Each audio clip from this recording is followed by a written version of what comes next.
What's up everybody, Jason here. Today we finally got a nice little break in kind of this unseasonable weather we've been having down here in Florida. It's been super wet. The backyard is in about 5 inches of water right now. It's really crazy, but I got a moment to come out here. I'm gonna peel off these valve covers and we'll check out what the damage is, see why we're not getting any combustion on those 2 and 7 cylinders, and I'm pretty sure we're probably going to end up doing a valve lash on this and maybe taking the intake manifold off. I'm not quite sure. Let's go dive into it. I'm not really sure how easy these valve covers are going to come off. I'm pretty sure I glued them on pretty good with some RTV gasket maker, but for my replacements I'm going to be putting on some vulcanized sort of rubber reusable ones. They got little steel pins in them so you don't over tighten them. So that's what I'm going to be using next time, so that way I can take these on and off and check the valves kind of regularly. It's something you got to do with one of these cars when it's all radical like this. You just got to keep up on it. It's not zero maintenance. If you're going to do any project like this right, you got to start off with just removing everything that's in the way. And before you even do that, just go ahead and take that negative lead off your battery, so that way you don't short out any of your super expensive components, right?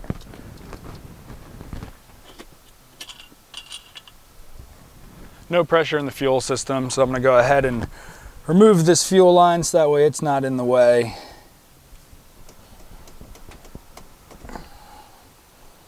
Next, I'm going to go ahead and remove these plug wires.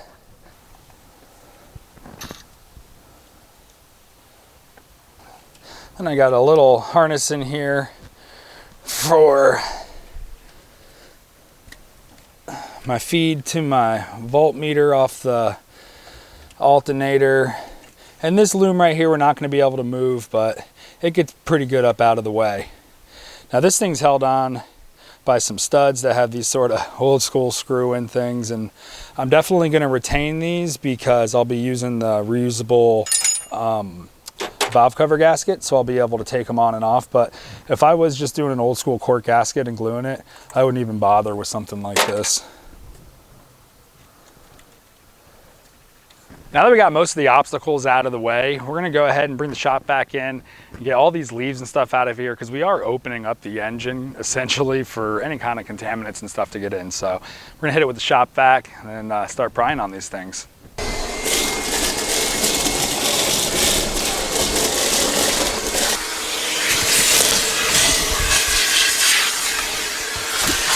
I feel like the engine compartment's clean enough, so let's get to the prying. All right, hopefully these things just pull off. We'll see.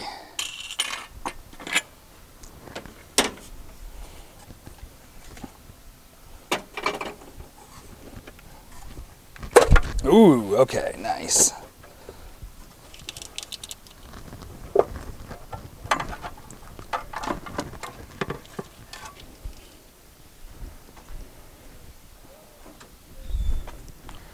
All right, so this cylinder right here is one of the problems.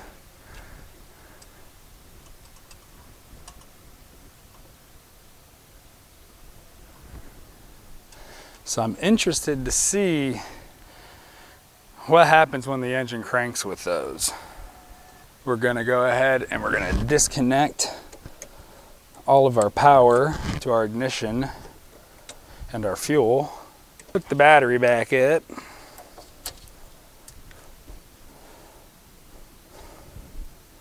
We're just gonna hop in the car and give it a couple cranks and see what happens.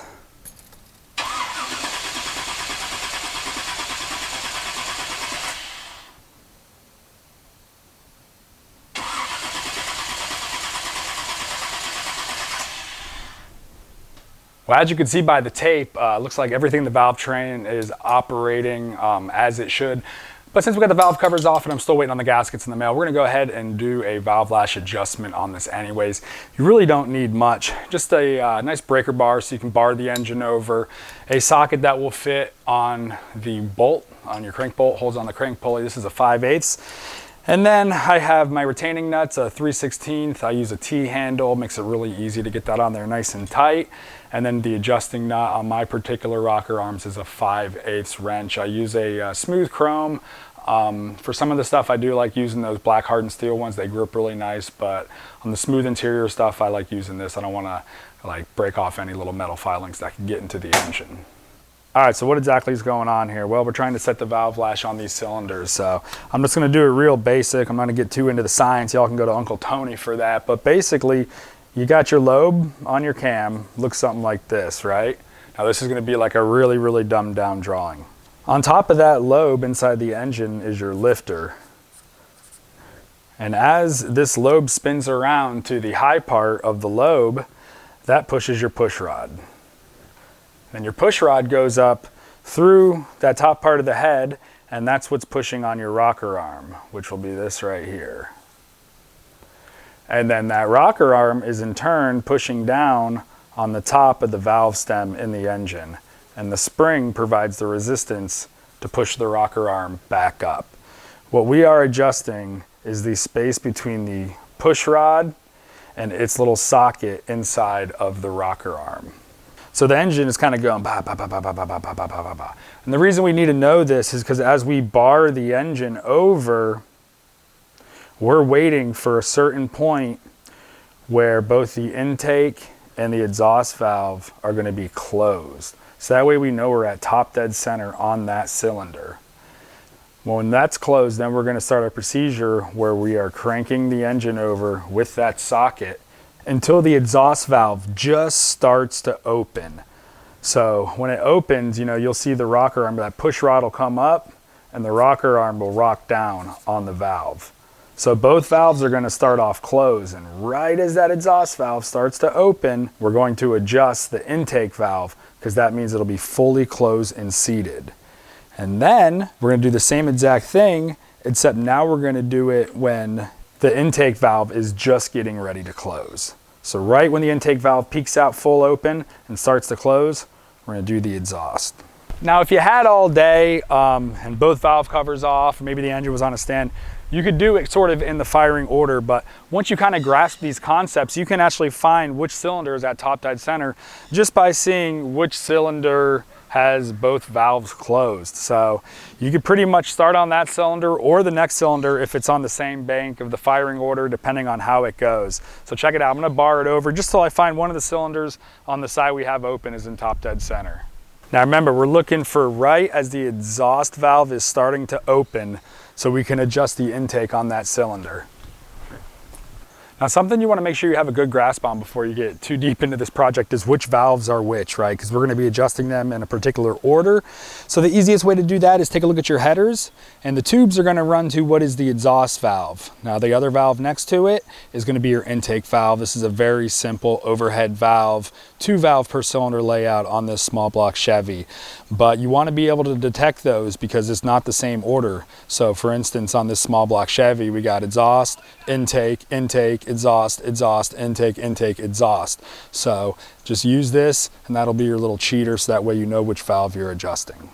So it ended up that the lucky cylinder we got to where the exhaust valve just started to open was our troubled cylinder. So let's take a look at the valve lash. I mean, I don't really feel anything wiggling there. The nut's on tight. It doesn't come off by hand. I don't think it's out of the whack of sort of any of the other ones that are closed.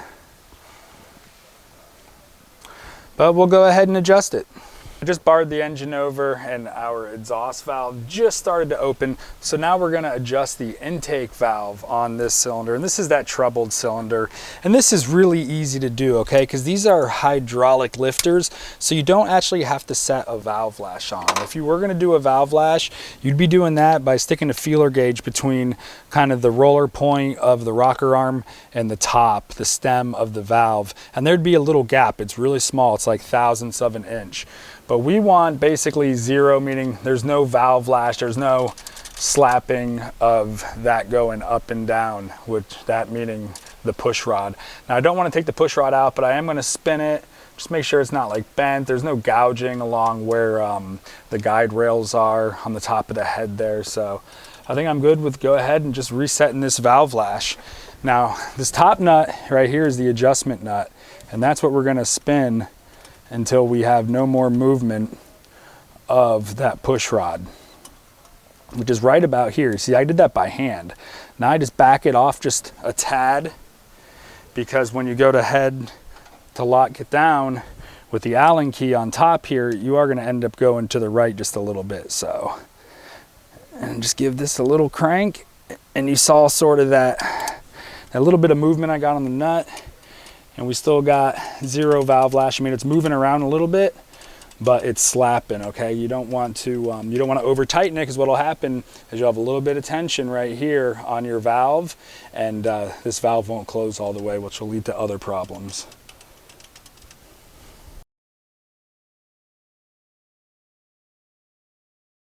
So I was in the military, and these days, kind of after that experience, I'm a big fan of if it ain't broke, don't fix it. Sort of before I got sent out to play Team America World Police, I was a mechanic on a gigantic ship that ran Caterpillar 3608s for the main, so did a lot of valve lash checks and adjustments on those, and it was such an involved procedure. We didn't really want to waste the time or the risk of breaking anything, especially out at sea. So if it was within the tolerances, we left it. So kind of using that spirit, I'm going to crank through the rest of these, and as long as they're kind of close to 0 or not slapping along, I'm going to call it good. So I just kind of cranked the engine around and looked for a exhaust valve that was getting ready to open, which is this one right here. And upon checking the intake valve, we do have a 0 valve lash condition. It doesn't really seem like there's much tension on it. I can still move it. So we know that the valve isn't preloaded at all. So I'm going to call this one a pass. I'm kind of interested in that one that we just did the valve lash on both cylinders, if maybe it can increase the cylinder pressures. Let's put a compression tester on it.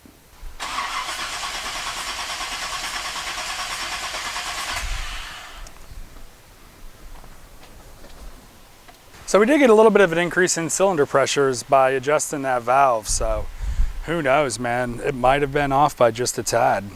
Let's check the cylinder next to it.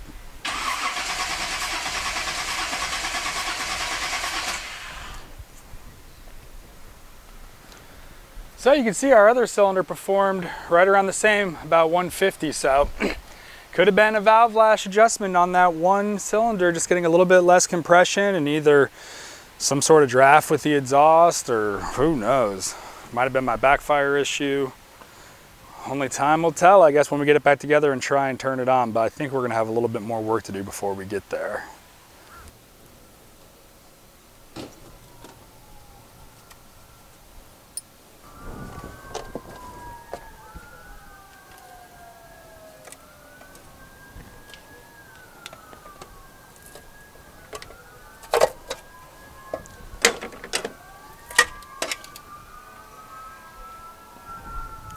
The driver's side valve cover was a little bit more stubborn. I gave it a couple wraps with a wooded mallet, and then I gently pried on it with a screwdriver, okay? Now, when I pried with a screwdriver, I stuck it under one of the corner tabs of the valve cover and kind of lifted with my finger, okay? You don't want to pry on the soft surfaces of the head, sort of the interface where the metal hits the gasket, especially on aluminum. You'll gouge that up and you'll really have a hard time getting a seal moving forward.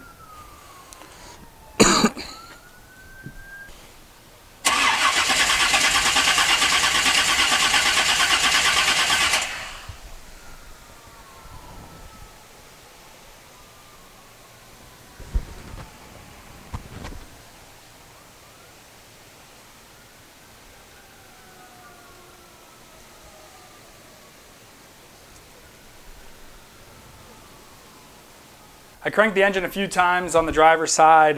Nothing seems loose, rattling. I'm not even gonna waste the time fiddling with it. Everything seems fine. I kind of just cranked it, watched for the valves to be around where they needed to be. Nothing was rattling, chattering, loose, bent. So I have a feeling that we're gonna be putting a new ignition system on this thing. That is gonna be the next video, but let's go ahead and get this thing buttoned back up with the valve covers, which I'll see you in a minute because they're not here yet. Boom! So it's been about a week. Cool thing about living in the future, you always got the same clothes on. But just got the valve cover gaskets in today from Jags. That's where I ordered them. I got the valve covers from eBay. I was gonna try and cheap out, but the cheapest pair I could find that was similar to those chrome coated Edelbrock ones I had was about 40. I got these for 80, double the price, but they're very well constructed, and I love the old school grid sort of grill on top. So they definitely give the engine the vibe that I'm going for. continue that sort of old school vibe, I ended up hanging on to those T-handle sort of screw-ins. I freshened them up with a little bit of engine enamel, painted them flat black. They don't really match perfectly, but they blend in good, and it didn't really cost me anything. I pulled out all the studs and I cleaned them really good in some gasoline, put a little bit of blue thread lock on them, so that way they're nicely secured in there. I prepped the surface with just gasoline and a little plastic scraper, got all the old gasket material off, and of course that's not gonna be an issue now that I'm using these vulcanized rubber gaskets. And I'll tell you what too, man, these things got a little bit of a stink to them.